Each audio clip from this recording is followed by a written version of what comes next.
المسلة، وهي رمز ماسوني وفرعوني مرتبط بطقوسهم في عبادة الشيطان،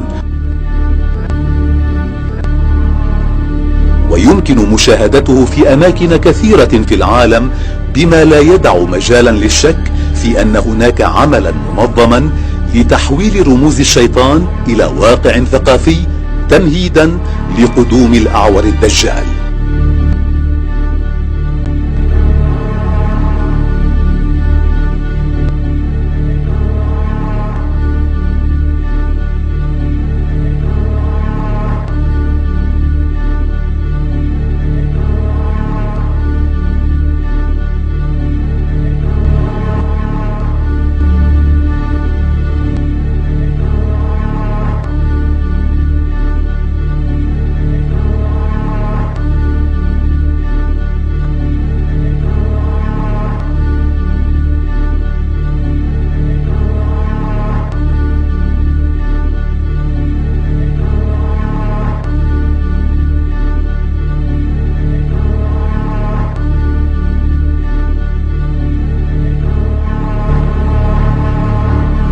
إنه نصب الشيطان الذي يرجمه المسلمون منذ أكثر من 14 قرنا، والذي يتجمع حوله ملايين المسلمين سنويا ليرجموه بالحجارة ضمن طقوس الحج الواجبة للبراءة من الشيطان وأتباعه.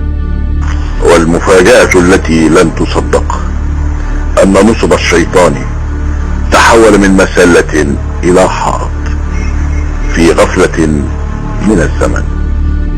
من غير نصب الشيطان؟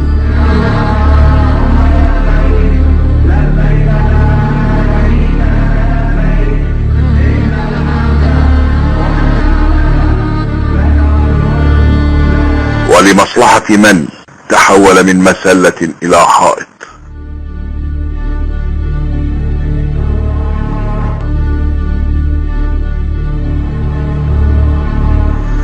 وتبقى المفاجأة المذهلة.